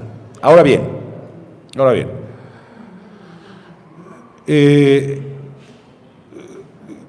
creo que la noticia es que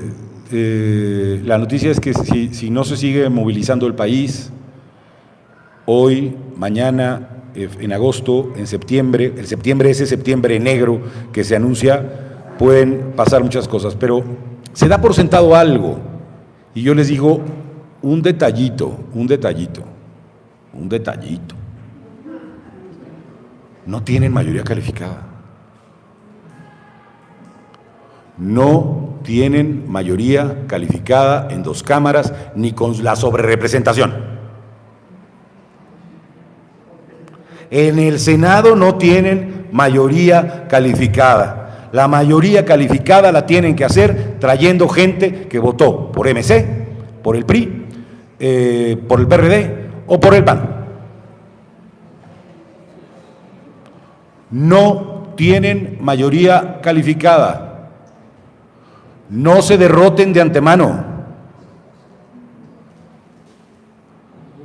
Si la oposición se pone seria en el Senado de la República, no van a pasar. Y todo mundo ya da por sentado que van a comprar a 3, a 4 o a 17 y vámonos. Pero si pueden comprar a 4, a 6 o 17, ningún litigio importa. Así que hay un esfuerzo notable ahora para decir, señoras senadoras, señores senadores electos con nombre y apellido, queremos un compromiso público para que defiendan aquello por lo que les votamos, quienes les hayan votado. Y hay ahí una batalla que dar muy importante, porque ellos se constituyen como Cámara en el 1 de septiembre del año 2024. Hay un detallito, señor presidente, no tiene 2/3 en el Senado, y si eso se mantiene con dignidad desde la oposición, no va a pasar ni esa ni ninguna de las reformas regresivas contra la democracia en México. Hay ahí una batalla fundamental. Queda.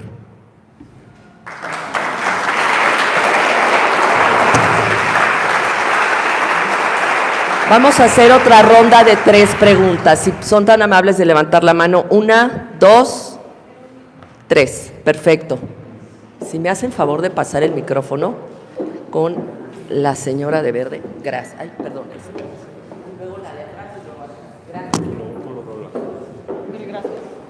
Buenas tardes, mi nombre es Edna.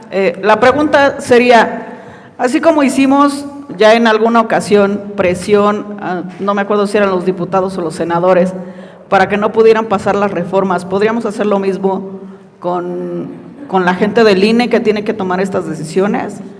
Y obviamente el siguiente paso pues sería con los diputados y los senadores que quedaran en los cargos. ¿Se puede hacer esto? ¿Sería una opción? Puede hacer que no. Presión política. Pues sí. Hola, buenas tardes a todos. Pues básicamente, más que una pregunta, a mí me gustaría hacer un comentario, digamos, sugerencia. Esto se debe porque yo veo a México y considero que muchas personas también piensan lo mismo, como si fuese un edificio que se está quemando. Así lo veo. Entonces, para mí es importante que haya una lógica entre si se está quemando, hasta qué piso está llegando el incendio y obviamente tener todo lo necesario para planear apagarlo, ¿sí? Si necesito cuántos camiones de bomberos, si necesito cuánto agua, cuántos bomberos necesito, y si les soy franca, eso es lo que yo no he visto, ¿sí? No he visto y considero que muchos de nosotros estamos muy inquietos. Ustedes son los que saben en un momento dado, nosotros somos ciudadanos comunes y corrientes, ustedes son los que saben qué es lo que se necesita para poner todo lo que está de nuestra parte para apagar ese incendio. ¿Por qué? Porque ni a nivel personal yo quisiera vivir en un país donde no haya democracia y muchísimo menos heredarlos a mis hijos. ¿Sí? Entonces, ok, que el día 11, sí, el 11 a las 11 del mes próximo, que si comentemos en las redes, que si mandemos correos, pero también escucho mucho el hecho de que pues si te gusta la idea o no te gusta, o a ver si estás de acuerdo. Perdónenme, pero si no es con un partido político, yo no soy política ni me interesa formar parte de un partido, pero sí sé que no hay otra manera de quitarles el poder. Entonces ahorita debemos estar también bien conscientes de qué es lo que necesitamos hacer. No es si me gusta o no me gusta, me llama la atención o no me llama la atención. Es de qué necesitamos hacer, paso a paso. Y quienes, insisto, saben cuáles son los pasos que debemos de tomar y de hacer, son ustedes. Muchas gracias.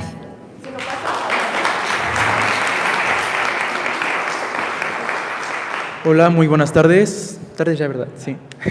Mi nombre es Luis Hernández. Bueno, primero que nada me gustaría nada más hacer un señalamiento, un comentario previo, que no es que sea un acto futuro de realización incierta, pues la sobrerepresentación permearía incluso más allá de las reformas que se están proponiendo actualmente. Una de las ventajas que propone la nueva reforma a la ley de amparo, bueno, no la nueva, la última, y así como a la Ley General de Sistema de Impugnación en materia electoral, es que se pueden impugnar actos futuros e inminentes. En ese caso, la ley es un hecho notorio que no necesita ser probado y por lo tanto sí es necesario que nosotros, ni teniendo interés legítimo ni jurídico, podamos levantar la voz respecto a esta sobrerepresentación. Ahora bien, comentaba que no hubo un problema de sobrerepresentación en 2021. La cuestión es que el Tribunal Electoral, contrario a lo que proponía que resuelven más que nada respecto a la literalidad, resolvió conforme a principios y en el Subrap 68-2021, si no mal recuerdo el número del expediente, se invocó, bueno, más bien se conformó un nuevo concepto llamado la representación efectiva, que afiliación efectiva, exactamente. Y bueno, tocan varios puntos respecto a la sobrerepresentación, pero mi pregunta es, ese 8% que está contemplado en la Constitución, ¿tiene algún fundamento? Porque me puse a buscar, por ejemplo, en la exposición de motivos de la reforma de ese artículo, incluso en la academia, pero son bastante disonantes las opiniones. Entonces, desde su perspectiva, ¿ese 8% tiene algún fundamento empírico o de dónde viene esa proporción en específico? A ver, ya. Bueno, yo creo que para las personas que tengan convicción de defender con argumentos aquello que les parece importante de su país, hay que buscar todos los medios posibles para hacer llegar la voz de la ciudadanía a las autoridades que van a tomar esa decisión. Y los vehículos que se tienen son muchos, y eso no empezó ahora, ha empezado hace muchísimos años. El movimiento democrático en México empezó mucho antes de que nosotros todos y todas aquí naciéramos, y probablemente continuará después de que todos y todos los que estamos aquí ya no estemos. Entonces creo que uno de los ejercicios importantes es hablar con las autoridades, usar nuestra voz todo lo que sea posible, evidentemente por medios pacíficos, y tratar de que eso ocurra, aunque el resultado, como ha ocurrido en muchos momentos del movimiento democrático, no haya sido necesariamente obtener aquello que buscábamos o peleábamos. Pero uno de los mecanismos que utilizan los regímenes a partir del control de la comunicación y la conversación es que ustedes se sientan derrotadas y derrotados porque no es posible hacer absolutamente nada. Es parte de la idea. Siéntanse derrotadas y derrotados, no hay nada que hacer. Eso es parte del asunto. Luego, el segundo planteamiento con relación a... Bueno, yo no formo parte del Frente Cívico, yo soy invitado a hablar de eso, de este tema, pero frente a la pregunta de qué hacer, pues yo creo que por lo que advierto es que han ido como construyendo las preocupaciones en un orden de prioridades. No sé cómo esté la conversación, poco más puedo decir respecto de aquello. Creo que es muy valioso que desde organizaciones que se presentarán, decidirán si son partido o no en el futuro, eso es algo que, ese sí es un acto futuro de realización incierta, estén buscando defender los núcleos, los temas importantes. Y a veces escucho que colegas, que son muchos de ellas y ellos mis amigos queridísimos, están intentando poner en la agenda y en el debate político y público los temas centrales. Y tan lo han puesto que hoy tenemos el segundo miércoles que la secretaria de Gobernación y el presidente de la República están hablando de la sobrerepresentación. Es decir, algo bien están haciendo. Luego el debate interno, pues no me meto.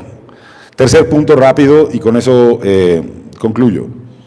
La militancia efectiva viene de una validación, pero el concepto originalmente, o afiliación, etcétera, pero en su nueva concepción viene del acuerdo del INE de del 2020, en aquella época. Lo validó el de afiliación efectiva. El concepto de afiliación efectiva es el siguiente. Usted dice por convenio que tiene tantos, pero el INE revisa el padrón de militantes de los otros partidos que vienen coaligados, en este caso el Verde y el PT, el de Morena, y dice, pues en el Verde hay, ya les digo, ahorita les doy un dato cierto, hay 17 militantes del Verde, de Morena, en los uninominales victoriosos del Verde, y hay 6 del PT. Dice el colega, y la pregunta es, ¿de dónde proviene el 8% de sobrerepresentación? ¿Nos comparamos con algún otro país? En términos del porcentaje, la respuesta es no, que yo sepa. Quizá José Antonio tenga alguna respuesta mejor que la mía.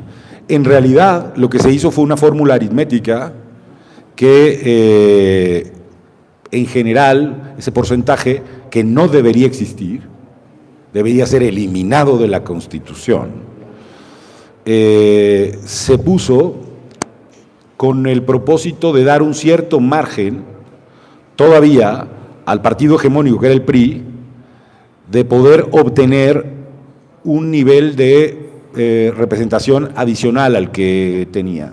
Pero es más bien producto del análisis, hasta donde recuerdo su discusión, es más bien producto de la aritmética que se hacía en la reforma del 96, en los diálogos del Castillo. Te digo una más. Las reglas estas empezaron sobre todo con Reyes Heroles, pero ya desde antes de Reyes Heroles había los diputados de partido y en fin. ¿Cuál era la fórmula siempre? Bueno, les vamos a empezar a dar a las minorías algo, pero nunca algo que les permita ser mayoría, ¿no? Entonces, en realidad, lo que ocurrió fue que el régimen de la transición, el arranque de la transición, pasa por el partido hegemónico, que diría Sartori, no hay competitividad, al otro partido, que es más el partido de los principios de los 90, finales de los 80, que es el partido dominante, donde ya hay competencia, pero gana la oposición por excepción. Las glorias de Chihuahua en el verano caliente, el navismo, en fin. Baja California. Y tenemos ya el sistema competitivo multipartidista más bien a partir de 1997. Ahí se hizo la aritmética para seguir sobre representando al partido hegemónico.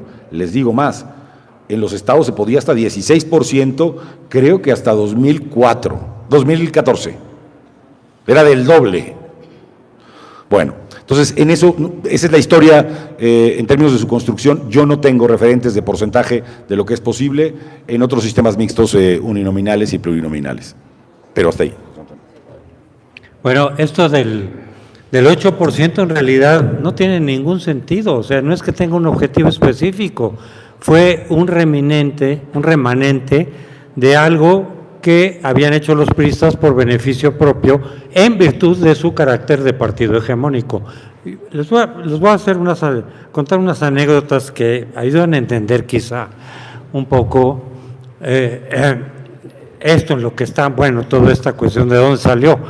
¿No se han preguntado ustedes alguna vez por qué el PRI no se convirtió en partido único cuando en todas las revoluciones prácticamente, cuando gana el segmento que gana, no solo al antiguo régimen, sino luego entre los revolucionarios, en todos termina en un partido único, porque ya ganaron militarmente, ya no tienen por qué incorporar, ¿no?, a nadie más. Bueno, ejemplos hay de sobra. Y eso pasó en México. En México los constitucionalistas ganaron, primero a Porfirio Díaz, bueno, Madero, luego a Huerta, luego entre ellos se pelearon, ganaron los constitucionalistas, y cuando se formó el PRI en 28, muchos le decían a Calles, pues partido único, ¿quién te lo impide? Tenemos todo el poder. Y habían dos razones en México importantes para no ser partido único. En realidad, la diferencia entre partido único y hegemónico es casi simbólica, porque los dos son partidos de Estado. Los 6 años. Eso es la no reelección. Esa es la diferencia que marcó Sartori. Bueno, la no reelección del caso mexicano, porque hay otros, pero como sistemas, partido hegemónico y único son básicamente lo mismo en términos de que son partidos de Estado, donde no hay diferencia entre el partido gobernante y el Estado. Por lo tanto, utilizan los recursos del Estado para mantenerse en el poder. Y eso, obviamente, no tiene nada que ver con la democracia. Entonces, ¿por qué México fue partido hegemónico en vez de único? Había dos razones fundamentales. Primero, que habían históricamente ganado los liberales, desde la caída de Maximiliano, y ya la ideología prevaleciente, incluyendo Porfirio Díaz, era el liberalismo cuyo modelo era la democracia. Entonces, aunque no hubiera democracia, se mantenía el formato democrático como Díaz. Díaz pudo haber sido dictador vitalicio sin elecciones, pero cada 4 años hacía elecciones para mantener la formalidad democrática, porque si tú eras liberal y esa era tu bandera, pues lo mínimo que podías hacer era mantener por lo menos el disfraz de democracia. Pero hay una segunda razón muy poderosa, el reconocimiento de los Estados Unidos. Estados Unidos nunca reconoció un gobierno que formalmente no fuera democrático en México. No le reconoció a Iturbide, no le reconoció a Maximiliano, con Porfirio Díaz le costó reconocerle, no fue de inmediato porque fue producto de un golpe de Estado.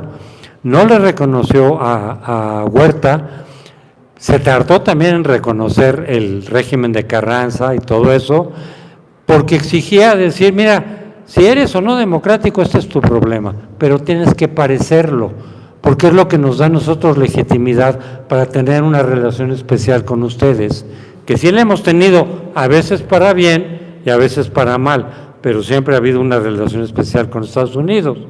Y ellos, para justificarlo eso, necesitaban decir, es un partido democrático, es un país democrático. Entonces, cuando Calles forma el PRI, y muchos de los revolucionarios le dicen, hazte un partido único, no dijo la verdadera razón, dijo, no se preocupen, vamos a dejar algunos partidos de oposición que van a ser simbólicos, y no se preocupen, ninguno de los que está aquí va a ver la derrota del PRI cuando ocurra, bueno, del partido oficial, ya vamos a estar muertos. Entre ellos estaba Fidel Velázquez, que efectivamente murió un poquito antes de que perdiera el PRI. Pero esto es un poco para explicar que sí necesita legitimidad, el propio partido hegemónico necesitaba legitimidad democrática, aunque no la cumpliera. Justamente y paradójicamente las reformas, primero la de los diputados de partido, luego la de Reyes Heroles, fue porque se quedaron solos, ¿sí? En la de los diputados de partido, que fue 64, fue porque en 58 el PAN ganó, creo que había dicho que 8 diputados, 6, y la mayoría se salió del Congreso como protesta por fraude electoral, evidentemente. Se quedaron solos, la única oposición creíble era el PAN, y se quedaron solos y decir, oye, pues esto es un partido único y acá arriba nos van a estar molestando.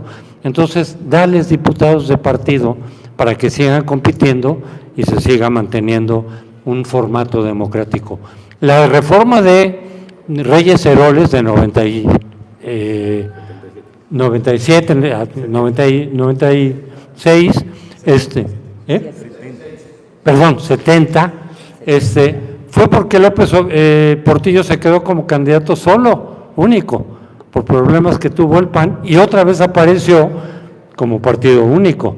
Entonces, no nos puede pasar esto. Haz una reforma que integre a la izquierda para tener otros partidos de oposición creíbles y mételes los diputados de representación proporcional, no para que nos rebasen. Por eso la fórmula fue hecha de tal manera, a diferencia de los países democráticos que sí tenían representación proporcional, aquí es para mantener a la oposición, para motivarla, para que esté presente, pero que no nos rebase. Entonces, lo mismo, ya cuando de repente la oposición empezó a crecer, ahora se trataba de fortalecer al PRI y utilizaron los diputados de representación proporcional en la reforma de la Madrid de 87. Entonces ahí los diputados de representación proporcional era para servir al PRI, que ya iba de bajada, ¿sí? Entonces fue simplemente una cuestión de preservar el poder. Cuando en 96 se hace la reforma, que me parece a mí que fue la no definitiva, como decía Zedillo, pero sí decisiva, de pasar de un partido hegemónico a la democracia, ese 8% fue simplemente la concesión que lograron arrancarle al PRI, pero no tenía ningún propósito ni democrático ni de racionalidad, porque ya ni siquiera era la cláusula de gobernabilidad. La cláusula de gobernabilidad se justificó de decir, tiene que haber en el Congreso mayoría absoluta para darle gobernabilidad al presidente, cosa que no necesariamente en los sistemas presidenciales ocurre. En Estados Unidos muchas veces no se ha dado el caso, y ya no digamos en América Latina. Pero esa fue la justificación, que haya mayoría absoluta que le permita una gobernabilidad mínima, no de mayoría calificada, pero sí de mayoría absoluta. Esa fue la justificación. Cuando se hace la reforma en 96, no había justificación para el 8%.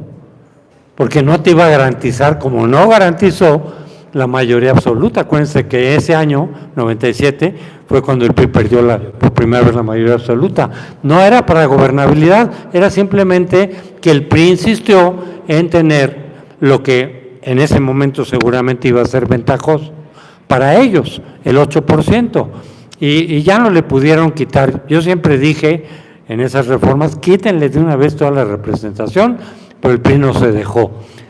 A mí me parece que fue un error, con eso acabo, de la oposición, que cuando ya llegó al poder y eventualmente entre PRI y PAN ya tenían mayoría suficiente, nunca quitaron la sobrerepresentación del 8%. Incluso en la última reforma del 14, hablé yo con dirigentes panistas, les dije, aparte de lo del INE y que sea nacional y que todo eso, quiten esa sobrerepresentación, va a generar muchos problemas.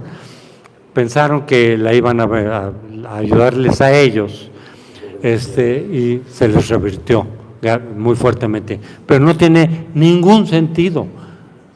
Los diputados pluris, el único es equilibrar porcentaje de votos con porcentaje de diputados para mantener la identidad del voto de todos los ciudadanos y la representatividad de cada grupo de ciudadanos adecuada, la misma representatividad real en el Congreso.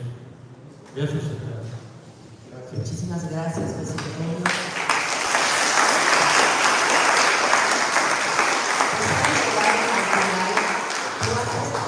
Le pedimos a Guadalupe Acosta Naranjo que baje con nosotros a quienes pueden estar. Muchas gracias, Alfredo, gracias.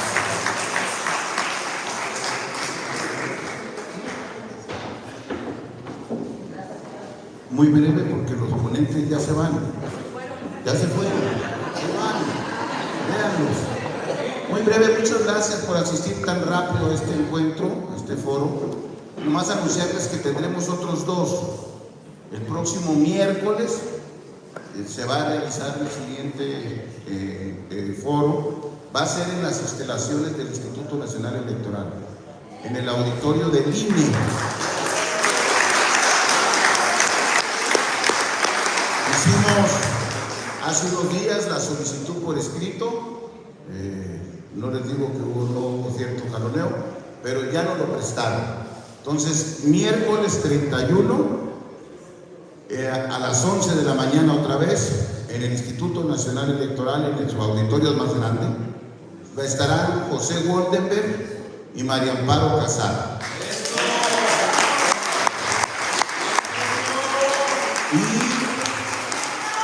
Un siguiente foro que va a ser otro miércoles, el miércoles 7 de agosto, donde estarán, ahí mismo en el INE, en el auditorio del INE, donde estarán confirmados hasta hoy Lorenzo Córdoba y Leonardo Valdés, los últimos dos expresidentes del IFE y del Instituto Nacional Electoral. Entonces, previo a la movilización que haremos el 11, domingo 11 de agosto en esas instalaciones. Es una movilización complicada, ahí es muy difícil hacer eventos, pero vamos a ver cómo le hacemos para preparar las mejores condiciones en la calle que está ahí enfrente, en fin. Por eso no se hacen mítines en el INE, porque están primero lejos y luego no hay banquetas, ni esplanadas, ni nada. Está complicado, pero ahí lo vamos, es ahí donde tenemos que ir. Entonces, tenemos 3 actividades todavía sobre la sobrerepresentación. Miércoles que viene los esperamos en el INE con Pepe Goldenberg y María Amparo Casar, y el siguiente miércoles con Lorenzo Córdoba y Leonardo Valdés. Muchas gracias por su asistencia, amigas, amigos, y a difundir mucho el evento que sigue. Y muchas gracias a quienes nos prestaron el auditorio aquí, muy amables, a la delegación Benito Juárez, a la alcaldía.